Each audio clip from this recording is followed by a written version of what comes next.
পয়লা March আরামবাগে সভা করতে আসছেন ভারতের প্রধানমন্ত্রী নরেন্দ্র মোদী। তার আগে আরামবাগে এলেন হুগলি লোকসভা কেন্দ্রের সাংসদ লকেট চট্টোপাধ্যায়। তিনি সাংবাদিকদের মুখোমুখি হয়ে বলেন, সন্দেশখালীতে যদি মহিলাদের উস্কানি দেওয়া হতো তাহলে রাজ্য পুলিশ একাধিক ধর্ষণের মামলা রুজু করলো কেন? শুধু সন্দেশখালী নয়, রাজ্য জুড়ে যেভাবে মহিলাদের উপর অত্যাচার বাড়ছে তাতে করে মহিলাদেরই এগিয়ে আসতে হবে, কারণ মহিলারাই পারবেন বাংলার মহিলা মুখ্যমন্ত্রীকে চেয়ার থেকে নামাতে। মঙ্গলবার আরামবাগে এসে সংবাদ মাধ্যমের প্রশ্নের উত্তর দিতে গিয়ে এভাবেই রাজ্য সরকারের বিরুদ্ধে তোপ দাগলেন বিজেপি রাজ্য মহিলা মোর্চার সভানেত্রী তথা হুগলির সাংসদ লকেট চট্টোপাধ্যায়।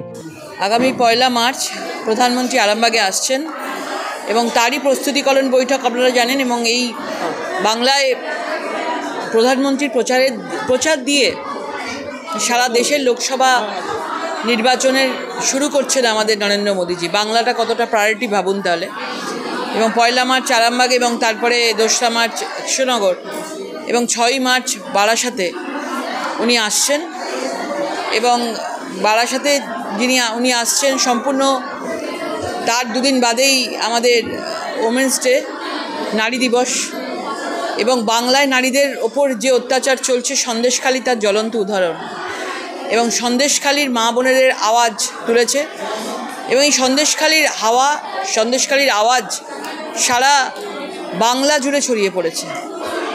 এবং সেই নরেন্দ্র মোদীজির সেই 6ই মার্চের জন্য যে মহিলাদের সম্মেলন সভা হবে, সেখানে আমাদের মহিলারাও সব জায়গা থেকে যাবেন এবং আজকে ওই জন্য এত মহিলা এসেছেন এবং তারই প্রস্তুতিকরণের বৈঠক।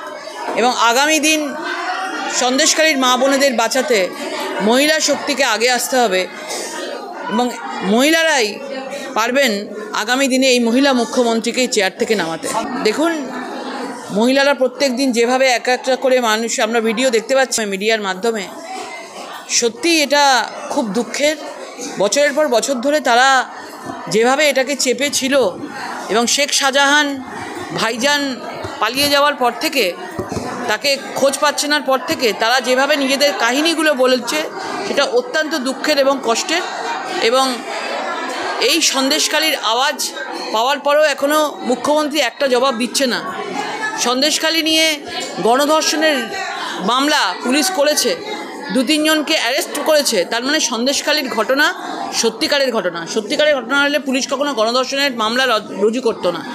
তো যা হয়েছে সেটা কখনো উস্কানি নয়, এবং যা বলছে মহিলাদের মুখ থেকে সত্য ঘটনাটা আপনারা সকলে শুনতে পাচ্ছেন।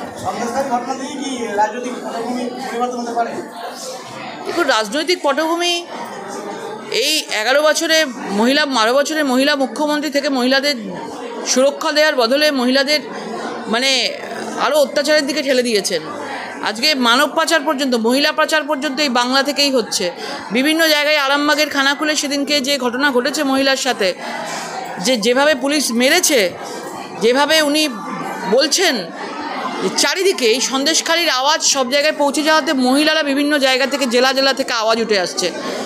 এবং দেখবে সুনামির মতন এই সন্দেশখালীর আওয়াজ সারা বাংলা জুড়ে ছড়িয়ে পড়বে এবং মহিলারা যারা অনেক ছোট ছোট সন্দেশখালী হয়ে রয়েছে, সেই সন্দেশখালীগুলো বাংলার বিভিন্ন জায়গা থেকে সামনে বেরিয়ে আসবে। দলীয়ভাবে কর্মসূচি থাকছে আমাদের আরামবাগে এবং বিরাট বড় জনসভা হবে, তারই প্রস্তুতিকরণ চলছে।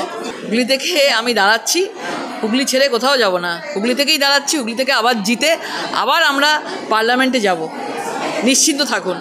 পশ্চিমবাংলায় তৃণমূলের অবস্থা খুব খারাপ। এবারে যে আসন ওরা পেয়েছিল সেই আসনও ওদের কমে যাবে। 35টার বলেছেন, অমিত শাহ টার্গেট দিয়েছেন, 35টার আসন নিয়ে আমরা পার্লামেন্টে যাচ্ছি। সব মিলিয়ে এদিন সাংসদ লকেট চট্টোপাধ্যায় প্রধানমন্ত্রী নরেন্দ্র মোদীর সভাস্থল পরিদর্শন করার পাশাপাশি দলীয় কর্মীদের নিয়ে বৈঠক করেন তিনি। নিউজ আজ বাংলা, আরামবাগ।